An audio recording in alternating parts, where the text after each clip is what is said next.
Hello guys, welcome back to our YouTube channel study with Anjali Singhania. आज हम BA part 2 का बहुत इंपॉर्टेंट चैप्टर डिस्कस करेंगे, भारतीय शासन अधिनियम 1919। इसको मॉन्टेग्यू चेम्सफोर्ड सुधार 1919 भी कहा जाता है। आइए देखते हैं कौन कौन सी परिस्थितियाँ थी जिनके द्वारा बाध्य हुए ब्रिटिश ये अधिनियम लाने के लिए। तो सबसे पहले ये अधिनियम क्यों आया, कैसे आया, ये सब समझने से पहले हम लोग को भूमिका देखना होगा कि क्या कारण था जिसके वजह से ये अधिनियम आया। तो सबसे पहले पार्लियामेंट सुधार 1909 में आया था। इसमें मुस्लिम लीग के लिए पृथक निर्वाचन मंडल का प्रावधान किया गया था। इस अधिनियम से कांग्रेस असंतुष्ट थे, खासकर गरम दल जो थे वो बहुत ज़्यादा ये पृथक कह सकते हैं कि मुस्लिम के लिए पृथक निर्वाचन मंडल का आयोजन किया गया था। इससे गरमपंथी थे वो एकदम असंतुष्ट थे। मुस्लिम को संतुष्ट करने का पूरा प्रयास किया गया था, लेकिन आगे मुस्लिम भी असंतुष्ट हुई थी। तो हम देखते हैं आगे ऐसा क्या क्या हुआ था जिससे कि मुस्लिम लीग भी आगे ब्रिटिश लोग से असंतुष्ट हुई थी। तो 1 सेकेंड फ्रेंड्स, तो हम भूमिका देखते हैं। फर्स्ट पॉइंट देख चुके हैं कि पार्लियामेंट जो सुधार आया था जिसमें पृथक निर्वाचन मंडल का प्रावधान किया गया था। 1911 में दिल्ली दरबार बंगाल विभाजन रद्द करने का फैसला लिया गया था, जिससे कि मुस्लिम लीग असंतुष्ट थे। अलीगढ़ विश्वविद्यालय बनाने पर सहमत नहीं थे ब्रिटिश, इससे भी मुस्लिम लीग असंतुष्ट थे। ब्रिटिश के ब्रिटिश लोग भी अब मतलब कह सकते हैं कि ब्रिटिश के विरोध स्थिति पनप रही थी। वो सोचते थे कि यहाँ पर शासन करने के लिए फूट डालो राज करो जैसी नीतियों को अपनाकर वो सफल हो जाएंगे। तो ठीक इसका उल्टा हो रहा था। अब मुस्लिम लीग भी कि उनसे नाखुश थे। 1911 में इटली और तुर्की का युद्ध हुआ था और ब्रिटिश की भूमिका से मुस्लिम लीग जो थी वो असंतुष्ट थी। तो इटली यूरोप का एक देश है और तुर्की इस्लामिक कंट्री है। 1913 में बाल्कन युद्ध से मुस्लिम असंतुष्ट थे। ये कुछ वैश्विक परिस्थितियाँ थी जिनके कारण ये सब कह सकते हैं कि एक भूमिका एक कारण थी, जिसके कारण ही कि भारत शासन अधिनियम 1919 आया था, जिसको मॉन्टेग्यू चेम्सफोर्ड सुधार 1919 कहा जाता है। 1913 में मुस्लिम लीग ने भी स्वशासन को मुद्दा बनाया। उनका भी मांग था कि हमको स्वशासन चाहिए। 1914 में फर्स्ट वर्ल्ड वॉर हुआ था। 1916 में होम रूल आंदोलन स्वशासन की मांग पर जोर शोर कि कह सकते हैं कि स्वशासन का पूरा मांग जोर शोर से किया जा रहा था। तो 20 अगस्त में 1917 को मॉन्टेग्यू घोषणा किया गया, जिसको हम अगस्त घोषणा भी कहते हैं। इसको अगस्त घोषणा क्यों कहा जाता है, क्योंकि ये अगस्त में घोषणा किया गया था। ये 20 अगस्त 1917 को भारतीय शासन अधिनियम 1919 की घोषणा की गई थी अगस्त में, इसीलिए इसको अगस्त घोषणा कहा जाता है। तो आइए अब हम आगे देखते हैं। देखिए फ्रेंड्स, ये सब तो हम देख चुके हैं कि 1930 में मुस्लिम लीग भी स्वशासन का मांग की। 1914 में प्रथम वर्ल्ड वार हुआ था। 1960 में होम रूल आंदोलन हुआ था। तो 20 अगस्त 1917 को मॉन्टेग्यू घोषणा किया गया, जिसको अगस्त घोषणा कहते हैं। तो मॉन्टेग्यू के द्वारा क्या क्या घोषणा किया गया था हम ये देखते हैं। तो आइए देखते हैं। तो फ्रेंड्स, मॉन्टेग्यू द्वारा क्या क्या कहा गया था घोषणा में। इसमें कहा गया था कि भारतीय को कि स्वशासन की मांग कर रहे हैं तो उनको स्वशासन मिलेगा, लेकिन क्रमिक रूप से दिया जाएगा। हम शासन में प्रशासन में सब चीज़ में भारतीयों का प्रतिनिधित्व बढ़ाएंगे। भारत में उत्तरदायी सरकार की स्थापना की जाएगी। ये घोषणा मॉन्टेग्यू द्वारा किया गया था। 1918 में पूरी योजना तैयार किया गया मॉन्टेग्यू और चेम्सफोर्ड के द्वारा, और फिर 1919 में भारत शासन अधिनियम लेकर आए मॉन्टेग्यू और चेम्सफोर्ड, और 1921 में इसको लागू किया गया भारत शासन अधिनियम को। जब तक महात्मा गांधी भी आ चुके थे भारत, और वो 3 आंदोलन कर चुके थे। एक सबसे प्रसिद्ध उनका और सबसे पहला भारत में जो आंदोलन हुआ था वो कौन आंदोलन था, आपको हम बताए थे। तो सबसे पहला आंदोलन जो था वो भारत में हुआ था बिहार में, चंपारण सत्याग्रह, फिर खेड़ा, फिर अहमदाबाद में किए थे। वो 3 सत्याग्रह कर चुके थे। देखिए, मॉन्टेग्यू घोषणा, भारतीय प्रशासन में भारतीयों का प्रतिनिधित्व दिया जाएगा, ये सब वो बोले थे, मॉन्टेग्यू द्वारा घोषणा किया गया था। लेकिन जो ये क्यों आखिर घोषणा किया गया था? तो ये विश्व युद्ध में सहयोग लिए जाने के लिए, मतलब भारतीयों का सहयोग लेने के लिए ये सब घोषणा किया गया था। तो मानचेग्यू और चेम्सफोर्ड कौन थे? तो मानचेग्यू भारत सचिव थे और जो चेम्सफोर्ड थे वो वायसराय थे भारत के। तो भारत सचिव जो होते थे फ्रेंड्स, वो ब्रिटेन के संसद में मतलब कि वो कार्यरत होते थे। तो आइए अब हम आगे देखते हैं। तो फ्रेंड्स देखते हैं कि कौन कौन सी चीज़ें लाया गया था मानचेगियो और चेम्सफोर्ड के द्वारा, क्या क्या सुधार किया गया था। तो हम आपको अभी बताएं कि जो मानचेगियो थे वो भारत सचिव थे। ब्रिटेन के संसद में एक भारत सचिव होता था और उसकी परिषद थी, उसे ही गृह सरकार कहा जाता था। तो सबसे पहला जो सुधार था वो गृह सरकार में परिवर्तन, मतलब भारत सचिव के मतलब कार्य में ये सब में कुछ परिवर्तन किया गया था। केंद्र की कार्यकारिणी में परिवर्तन, केंद्र की विधायी परिषद में क्या परिवर्तन किया गया था ये देखिए। फिर उसके बाद प्रांतीय परिषद में क्या परिवर्तन किया गया था।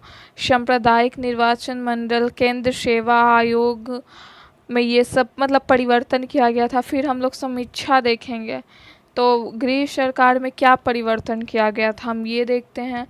फिर उसके बाद जो आगे एक एक करके हम समझेंगे कि केंद्र की कार्यकारिणी में क्या परिवर्तन किया गया था, केंद्र की विधायी परिषद में क्या परिवर्तन, प्रांत में क्या हुआ था, संप्रदाय निर्वाचन मंडल क्या होता है, केंद्रीय लोक सेवा आयोग की स्थापना की गई थी। फिर एट लास्ट हम लोग देखेंगे समीक्षा। तो आइए देखते हैं।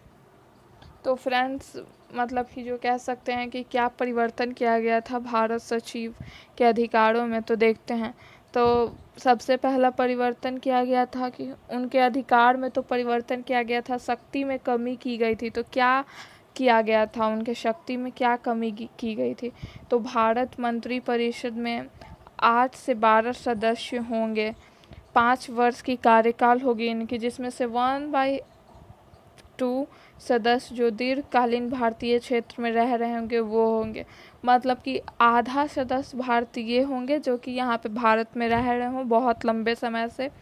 भारत सचिव का वेतन भारतीय राजस्व से नहीं दिया जाएगा, यानी ब्रिटिश के खजाने से दिया जाएगा। पहले भारतीय सचिव जो होते थे उनका वेतन भारतीय राजस्व से दिया जाता था, लेकिन ये 1919 जो अधिनियम आया उसमें भारतीय सचिव का जो वेतन था वो भारत से नहीं बल्कि ब्रिटिश के खजाने से दिया जाएगा। ब्रिटेन से उनको उनका कह सकते हैं कि वेतन दिया जाएगा। आपसे देखिए फ्रेंड्स ये क्वेश्चन भी आता है कि भारत सचिव का वेतन पहली बार कौन से अधिनियम में मतलब कि बदला गया था, ब्रिटेन से उनको मिलना शुरू हुआ था। तो 1919 के अधिनियम से उनका वेतन जो था भारत से नहीं बल्कि ब्रिटेन से मिलना स्टार्ट हुआ था। एक नए पद का भी मतलब सृजन किया गया था, भारतीय उच्चायुक्त का सृजन किया गया था। भारतीय सचिव के कार्य में मदद करेंगे ये, भारतीय उच्चायुक्त का सृजन किया गया था। अब देखते हैं फ्रेंड्स कि केंद्र के कार्यकारिणी में क्या परिवर्तन किया गया था। आइए, केंद्र के कार्यकारिणी में वायसराय की कार्यकारिणी परिषद में 3 सदस्य भारतीय होंगे, ये परिवर्तन किया गया था केंद्र में। मतलब कि जो वायसराय कौन थे, ये भारत के जिसको कह सकते हैं कि हेड, जिस उन्हीं को वायसराय कहा जाता था, गवर्नर जनरल। तो 3 सदस्य इनके कार्यकारिणी में जो होंगे वो भारतीय होंगे।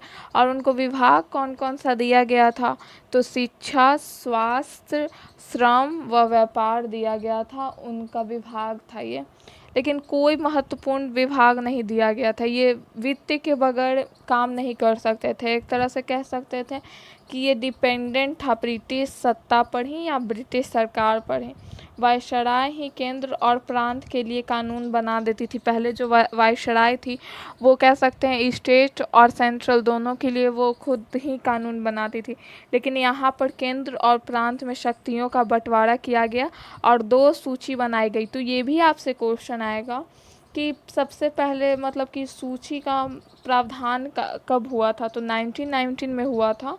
2 सूची बनाई गई थी, केंद्र सूची और प्रांत सूची। तो आइए फ्रेंड्स देखिए, केंद्र सूची और प्रांत सूची मतलब कि बनाया गया था। ये क्वेश्चन देखिए, वर्तमान में 3 सूची हैं हमारे भारतीय संविधान में, ये कहाँ से लिया गया है, ये क्वेश्चन आएगा। तो 1935 जो भारतीय शासन अधिनियम था वहाँ से लिया गया है। यहाँ पे तो 1919 शासन अधिनियम में मात्र 2 ही सूची है, केंद्र सूची और प्रांत सूची, लेकिन 1935 शासन अधिनियम में केंद्र सूची, प्रांत सूची और समवर्ती सूची था। तो आइए हम देखते हैं कि केंद्र सूची में क्या क्या मतलब कि रखा गया था।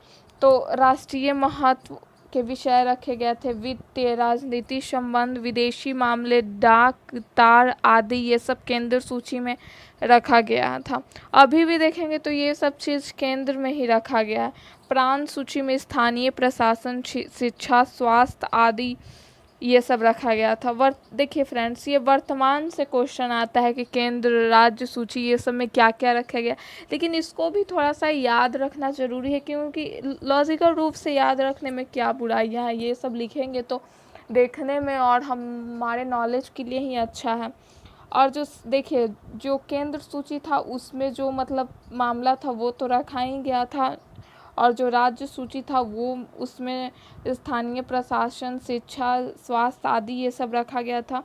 लेकिन जो शेष मामले, जो बचे हुए मामले थे जो किसी सूची में वर्णित नहीं थे, उस पर कानून बनाने का अधिकार किसको था? तो उस पर कानून बनाने का अधिकार केंद्र का था। जो दोनों में से कोई सूची में वर्णित नहीं था विषय, उस पे कानून बनाने का अधिकार केंद्र को था। अब केंद्र की विधान पालिका में क्या परिवर्तन किया गया था वो देखेंगे। तो आइए देखते हैं। देखिए फ्रेंड्स, केंद्र की विधायिका में परिवर्तन क्या किया गया था। तो प्रथम बार केंद्र में द्विसदनात्मक व्यवस्था लाई गई थी। तो वर्तमान में हमारे संविधान में, हमारे भारत में भी तो द्विसदनात्मक व्यवस्थाएं हैं, 2 सदन है, उच्च सदन और निम्न सदन। तो ये भी क्वेश्चन आता है, क्योंकि ये 1919 जो शासन अधिनियम है उसमें केंद्र में दो सदनात्मक व्यवस्था किया गया था और प्रांत में द्वैध शासन लाया गया था। तो आइए अब हम देखते हैं कि 2 सदन में कौन कौन सा क्या मतलब कि कितने सदस्य थे, क्या कार्य था, ये सब देखते हैं। तो 2 सदन थे, एक उच्च सदन थे जिसको राज्य परिषद कहा जाता था, उसमें 60 सदस्य थे।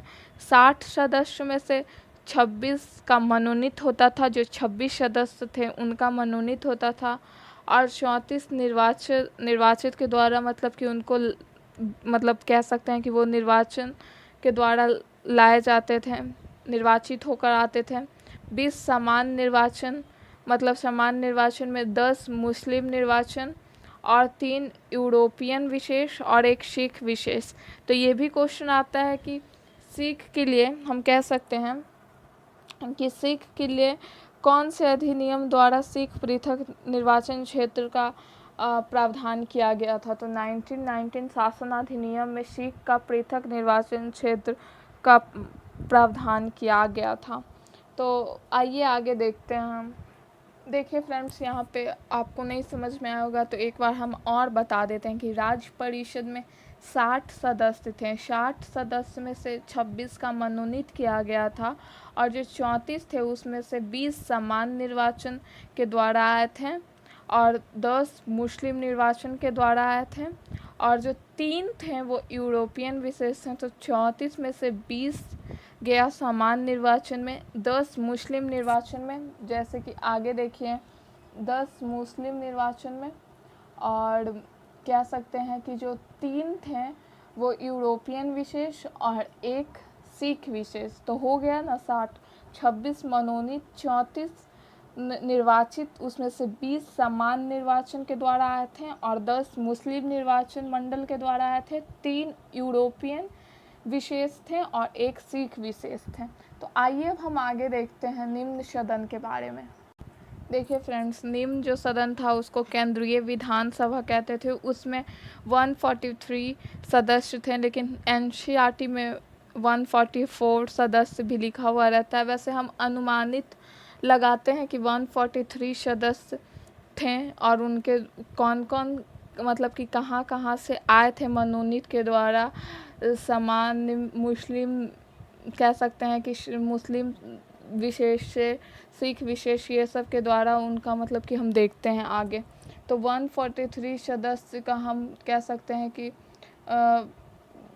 विभक्त करते हैं 143 सदस्य को, तो उसमें से 103 सदस्य जो थे वो निर्वाचित के द्वारा आए थे, 40 मनोनीत हैं। तो 40 मनोनीत में से 14 जो थे वो शासकीय थे, जो सरकारी जिसको कहते हैं, और 14 जो थे अशासकीय थे, जो गैर सरकारी, और 26 जो थे वो शासकीय थे, मतलब कि सरकारी थे।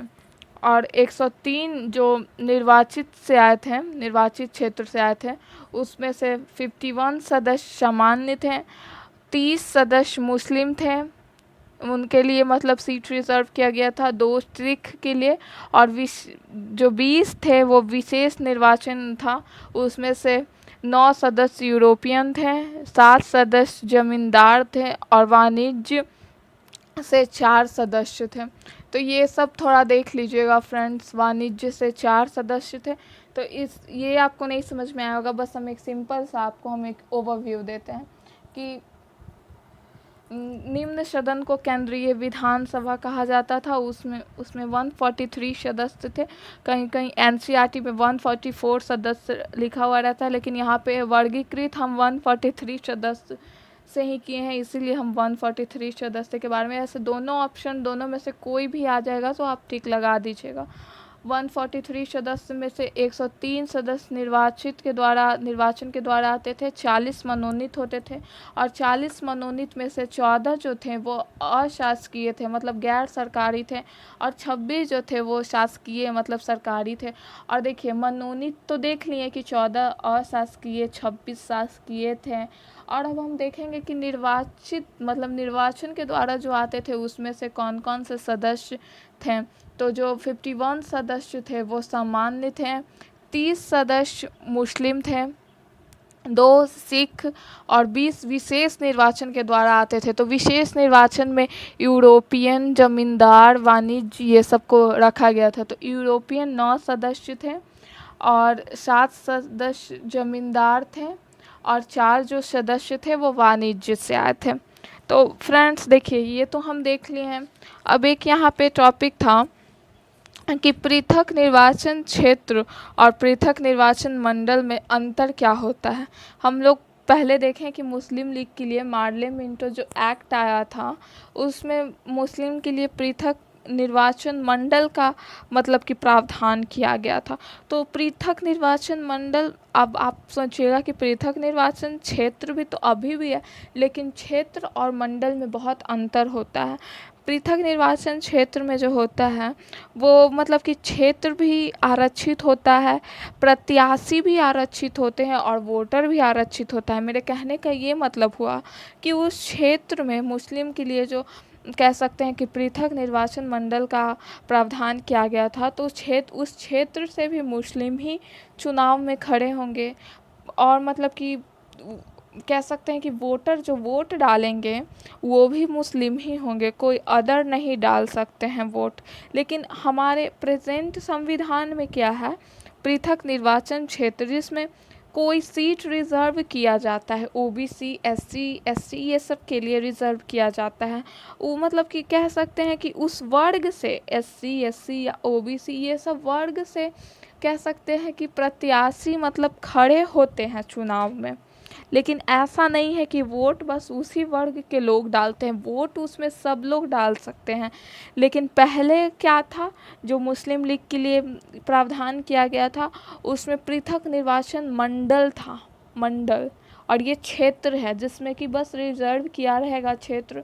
उस मतलब प्रत्याशी भी उस कैटेगरी से आएंगे, लेकिन वोट सब लोग डाल सकते हैं। लेकिन पहले क्या था कि क्षेत्र भी रिजर्व रहेगा, प्रत्याशी भी रिजर्व रहेंगे, और मतदाता जो वोट देंगे वो भी रिजर्व ही रहेंगे, वो भी वही वर्ग से मतलब कि जो रहेंगे वही वोट देंगे।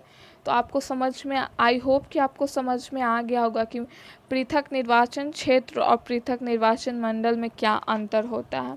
अब हम देखेंगे आगे मतलब कि कैसे मताधिकार किस प्रकार से मतलब कि उन लोग को दिया गया था मताधिकार का अधिकार। तो हम देख लिए हैं कि केंद्रीय सिस्टम में 2 सदन बनाए गए थे।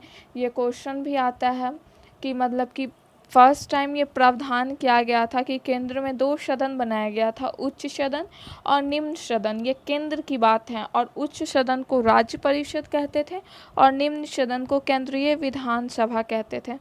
और जो प्रांत में था, वो प्रांत में द्वैध शासन आया था। तो वो आगे हम देखेंगे, पहले हम ये देख लेते हैं कि मताधिकार का प्रावधान किस प्रकार से था, उनको मताधिकार का क्या राइट दिया गया था, किस आधार पे मत देने का अधिकार उनको मिला था। तो आइए देखते हैं आगे। तो देखिए फ्रेंड्स, हम देखते हैं पहले राज्य परिषद जो उच्च सदन था, उसमें क्या शर्तें थीं मताधिकार के लिए। तो महिलाओं को यहाँ पे अनुमति नहीं थी उच्च सदन में, राज्य परिषद में महिलाओं को मत देने का अधिकार नहीं था। मताधिकार सीमित किया गया था। जैसे जो व्यक्ति का 10,000 रुपया वार्षिक आय होगा वही मत देगा। फिर 750 रुपया जो वार्षिक भूमि कर देता होगा जो व्यक्ति, वही मतलब मत दे सकता है। तो 1920 में कह सकते हैं कि भारत की जनसंख्या 24 करोड़ थी लगभग, लेकिन उसमें से ये जो उच्च सदन था उसमें बस 17,263 लोग ही मताधिकार कह सकते हैं कि प्राप्त कर सके थे। मतलब कि कितना कम, देखिए कितना कम आंकड़ा है, 24 करोड़ में से 17,000 कुछ।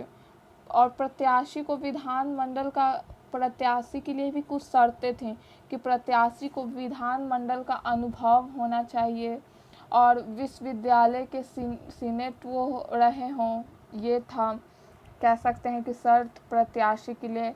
राज्य परिषद के प्रधान की नियुक्ति गवर्नर जनरल के द्वारा किया जाता था। तो जो राज्य परिषद थे, उच्च सदन के जो राज्य परिषद थे, उनके जो प्रधान थे उनकी नियुक्ति किनके द्वारा किया जाता था, तो गवर्नर जनरल के द्वारा किया जाता था। जैसे कि हमारे देश में अभी प्रेसिडेंट का महत्व जो है उस वक्त गवर्नर जनरल का हुआ करता था। तो गवर्नर जनरल प्रमुख थे हम उस समय।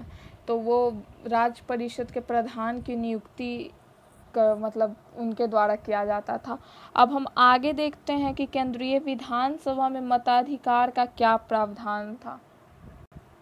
तो फ्रेंड्स, केंद्रीय विधानसभा के लिए शर्तें क्या थी ये देखते हैं। महिलाओं को यहाँ पे सबसे पहला बात ये होता है, याद करने की चीज़ है, ये क्वेश्चन आता है कि महिलाओं को मताधिकार देने का पहला बार प्रावधान कौन से अधिनियम में किया गया था। तो 1919 मॉन्टेग्यू चैम्सफोर्ड कह सकते हैं कि सुधार में किया गया था। भारतीय शासन अधिनियम 1990 में भारतीय मतलब महिलाओं को मताधिकार का राइट्स मिला था, हक मिला था प्रथम बार। मताधिकार इसमें भी लेकिन सीमित था, 15 रुपये। लेकिन कुछ कह सकते हैं कि इसमें एक तरह से हम कह सकते हैं फ्रेंड्स कि इसमें थोड़ा सा कुछ छूट दिया गया था। पहले जैसे कि राज्य परिषद में कुछ ज़्यादा ही शक्ति था, 10,000 रुपया ये वो इतना नहीं था, इसमें थोड़ा कम था। मतलब 15 रुपये जो मासिक किराया या 15 रुपया जो वार्षिक नगर पालिका कर देता हो, वो व्यक्ति मताधिकार कर सकता है, पार्टिसिपेट कर सकता है मताधिकार में। 2,000 रुपये पर मतलब कर देने वाले व्यक्ति को भी इसमें पार्टिसिपेट करने का हक था। तो 1920 में हम आपको बताएं कि 24 करोड़ जनसंख्या था, उसमें से ये जो केंद्रीय विधानसभा था, निम्न सदन था केंद्र का, उसमें उन 24 करोड़ में से 19 लाख लोगों को मताधिकार देने का राइट मिला था। वो फर्स्ट टाइम मताधिकार दिए थे। तो कह सकते हैं कि यहाँ पे थोड़ा सा शक्ति जो थी वो कम थी, और यहाँ पे महिलाओं को पहली बार वोट देने का अधिकार मिला था। केंद्रीय विधानमंडल के सदस्य की शक्तियाँ हम देखते हैं कि केंद्रीय विधानमंडल जो थे उनके सदस्य की शक्तियाँ क्या क्या थीं। तो आइए अब हम आगे देखते हैं। हम देख लिए 2 सदन था, कैसे मतलब कि मताधिकार का क्या प्रावधान था, हम सब कुछ देख चुके हैं। अब हम शक्तियाँ देख लेते हैं कि शक्तियाँ क्या हैं, फिर उसके बाद हम स्टेट प्रांत के बारे में पढ़ेंगे कि वहाँ पे क्या क्या मतलब कि नया जो कह सकते हैं कि जो लॉ लाया गया था, सुधार लाया गया था, वो क्या क्या सुधार लाया गया था राज्य के लिए। तो आइए अब हम केंद्र की शक्तियाँ देख लेते हैं। तो फर्स्ट पॉइंट है फ्रेंड्स कि पूरे भारत के लिए विधि निर्माण मतलब कानून में संशोधन की शक्तियाँ या रद्द करने की शक्तियाँ दी गई थी। विधेयक को पारित करने के लिए दोनों सदनों का बहुमत होना आवश्यक था। इसके बाद गवर्नर जनरल की सहमति आवश्यक थी। जैसे कि वर्तमान में भी लोकसभा राज्यसभा से कोई विधेयक पारित होता है तो वो अधिनियम नहीं बन जाता है। जब कब तक नहीं बनता है, जब तक राष्ट्रपति साइन नहीं करते हैं तब तक वो अधिनियम नहीं बनता है। प्रेसिडेंट को वीटो पावर है प्रेजेंट में, उसी प्रकार उस वक्त भी वीटो पावर थी। वो चाहते किसी विधेयक को अस्वीकृत कर सकते थे। अगर उनका मन नहीं होता है कि प्रेसिडेंट का कि हम इसको स्वीकार करें, तो वो उनके पास वीटो पावर था। प्रश्न पूरक स्थगन प्रस्ताव, सरकार के विरोध में प्रस्ताव एवं बजट के 20% भाग पर मत देने का अधिकार। फर्स्ट टाइम बजट पे 20% वोट डालने का अधिकार दिया गया था। ब्रिटेन की संसद से जो पारित कानून जो यहाँ पे आती थी, इसको संशोधित या स्थगित या रद्द नहीं कर सकते थे और उसके विरोध में कानून नहीं बनाया जा सकता था।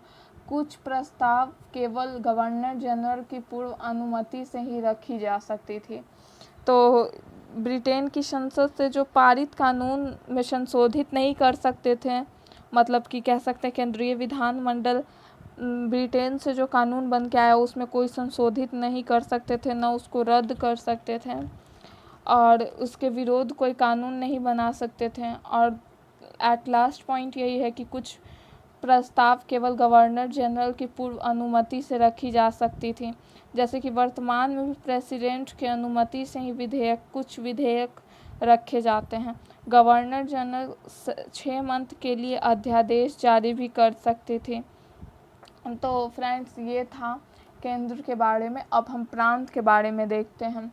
तो आइए, तो ये फ्रेंड्स ये सब केंद्र के बारे में बताया गया था। अब हम प्रांत के बारे में आगे देखते हैं।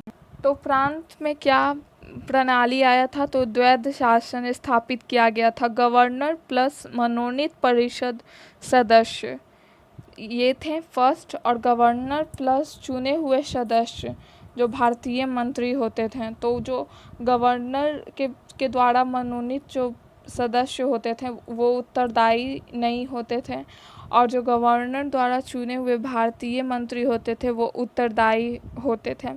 और विषय क्या था, तो आरक्षित विषय था और हस्तांतरित विषय था।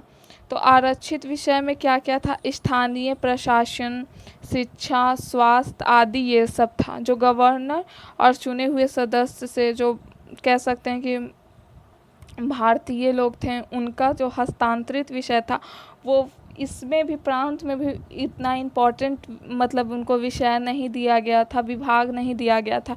ये भी डिपेंडेंट ही विभाग था ब्रिटिश लोग पे।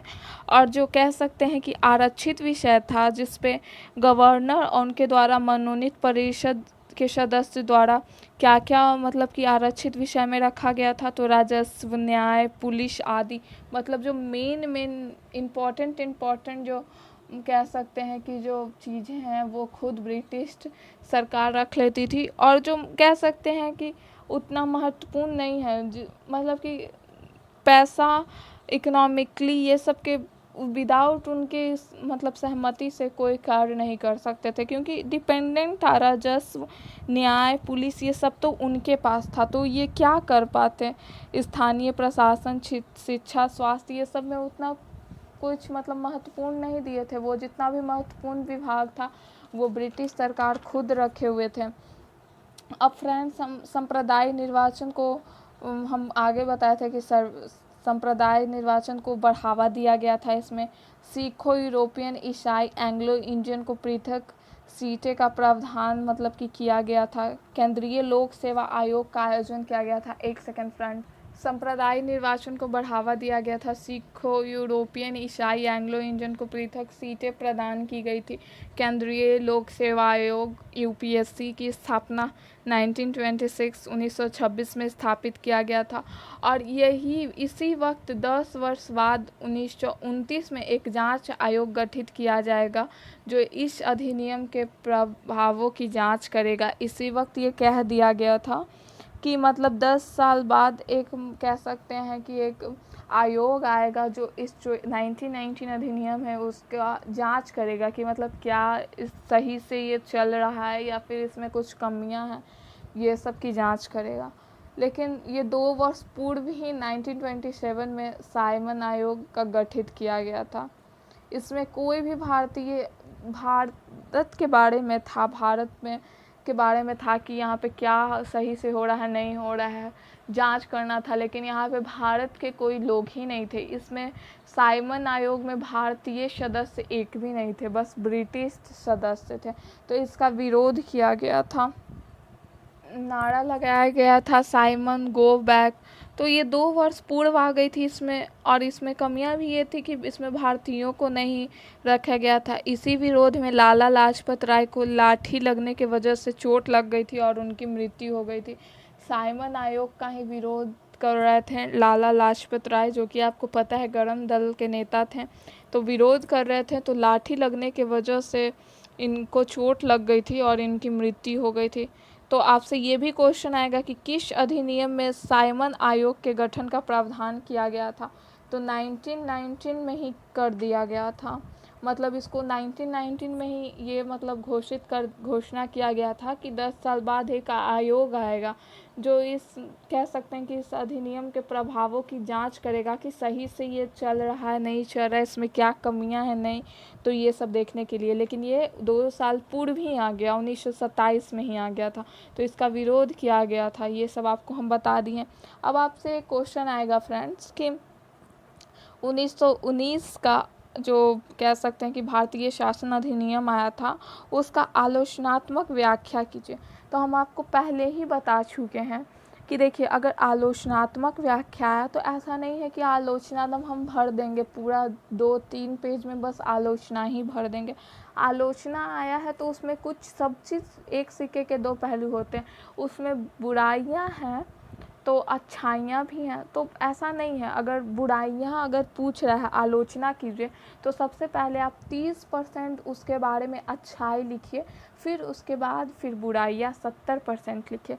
तो उसी प्रकार ऐसे लिखिएगा तो नंबर ज़्यादा अच्छा आता है। और ये एक लिखने का तरीका भी है, इसी प्रकार से ही लिखा जाता है। ऐसा नहीं है कि मतलब कि हम लोग पहले बस बुराई लिख देंगे उसके बाद कंक्लूज़न लिख देंगे, तो ये तो कोई आंसर नहीं ना हुआ। हम कुछ अच्छाई लिखेंगे, फिर बुराई लिखेंगे, फिर उसका निष्कर्ष लिखेंगे, तो ये एक व्यवस्थित तरीका हुआ। तो चलिए आइए हम आलोचनात्मक व्याख्या करते हैं। ये क्वेश्चन आएगा कि 1919 में आलोचनात्मक क्या था। 1919 का भारतीय शासन अधिनियम में आलोचनात्मक व्याख्या कीजिए। तो पहले हम इसका कह सकते हैं कि जो अच्छाइयाँ थी वो लिखेंगे। तो एक उत्तरदायी सरकार स्थापित किया गया था। इसमें सबसे पहले एक उत्तरदायित्व सरकार स्थापित किया गया था। और केंद्र में 2 सदन बनाया गया था। भारत सचिव के अधिकार में कमी की गई थी भारत सचिव के अधिकार में। और वेतन ब्रिटिश के खजाने से इनको मिलने लगा था। और महिलाओं को वोट देने का अधिकार 1919 अधिनियम में ही फर्स्ट टाइम केंद्रीय लोक सेवा आयोग का गठन किया गया था। भारतीय सदस्य को मंत्री बनाया गया था और निर्वाचित सदस्य की संख्या बढ़ाई गई थी। और जनतांत्रिक व्यवस्था मतलब कि कह सकते हैं कि जनतांत्रिक व्यवस्था का स्थापित किया गया था, क्योंकि निर्वाचित सदस्य की संख्या भी बढ़ाई गई थी। अब हम कुछ कमियां देख लेते हैं। तो महिलाओं को मताधिकार दिया गया था, लेकिन क्या था, सीमित था। अन्य लोग को मताधिकार नहीं दिया गया था। क्यों नहीं दिया गया था? संपत्ति के अधिकार पर इसका मतलब कि कह सकते हैं कि कह सकते हैं एक तरह से कि संपत्ति के आधार पर वोट देने का अधिकार था, जिसके कारण सब व्यक्ति को वोट देने का अधिकार नहीं मिल पाया था। बहुत लोग वंचित रह गए थे। वायसराय और गवर्नर जनरल के पास शक्तियां में कमी नहीं की गई थी, इसकी कमियां हैं। वायसराय, गवर्नर, ये सब के पास तो अच्छी विषय, मतलब कि कह सकते हैं कि विषय था ही, वो कमी नहीं की गई थी उनकी शक्तियों में। ब्रिटेन की संसद से आया हुआ जो कानून था उसको संशोधित नहीं कर सकते थे। यहाँ पे हम आपको अभी थोड़ी देर पहले बताएं कि ब्रिटेन से जो कानून आया उसमें संशोधन नहीं कर सकते थे, उसको रद्द नहीं कर सकते थे। ये एक उत्तरदायी सरकार की स्थापना नहीं थी, उत्तर देने वाली सरकार की स्थापना थी। तो अब हम समझते हैं कि उत्तरदायी और उत्तर देने वाली सरकार का मतलब क्या होता है। तो उत्तरदायी का मतलब होता है एक उत्तरदायी सरकार, मतलब कि एक जिम्मेदार सरकार जिसको हम कह सकते हैं। और एक उत्तर देने वाली सरकार ये होती है कि आप पूछे कि क्या हुआ है, मतलब कुछ भी, तो वो उत्तर दे देगी, जो हुआ है वो बता देगी। जिम्मेदार सरकार नहीं। तो हम एक तरह से कह सकते हैं कि ये जो अधिनियम है, कंक्लूजन हम आपको बता रहे हैं कि ये अधिनियम सक्सेस हुआ या नहीं, ये आपके मन में भी चल रहा होगा सवाल। तो ये अधिनियम सक्सेस हुआ या नहीं, हम आगे देखते हैं कि आखिर सक्सेस नहीं हुआ तो क्यों नहीं हुआ। तो ये रॉलेट एक्ट था 1919 में। बिना दलील, बिना वकील के लोगों को जेल में बंद कर दिया जाता था। उसी वक्त इसका विरोध हो रहा था और उसी वक्त ये अधिनियम लाया गया था। और जलियांवाला बाग जो कांड हुआ था उसके विरोध में एक ऐसी लहर उठी थी कि इस अधिनियम को पूरे तरीके से धो डाला। क्या अच्छा है क्या बुरा, कोई ध्यान ही नहीं दिया था इस अधिनियम में। और फिर उसके बाद असहयोग आंदोलन स्टार्ट हुआ। पूर्णतः हम रिजल्ट, इसका निष्कर्ष यही निकल सकता है कि ये जो अधिनियम है असफल था। लेकिन ध्यान आकर्षित, कह सकते हैं कि ये ऐसा अधिनियम था, इतना असफल था कि इसकी ओर किसी लोगों का ध्यान भी नहीं गया। हालांकि बहुत से चीज़ों के लिए इसको याद किया जाता है जो भारत में पहली बार हुई थी। ऐसा नहीं है फ्रेंड्स कि ये अधिनियम असफल था तो इसमें कोई गुण नहीं था, इसमें गुण था, क्योंकि बहुत सी चीज़ें ऐसे थीं जो भारत में फर्स्ट टाइम हुआ था। तो फ्रेंड्स, कैसा लगा आपको ये वीडियो, कमेंट्स बॉक्स में बताइएगा। एंड लाइक कीजिए, सब्सक्राइब कीजिए और ज़्यादा से ज़्यादा अपने फ्रेंड्स लोग में शेयर कीजिए। And thanks for watching my video guys, thank you so much.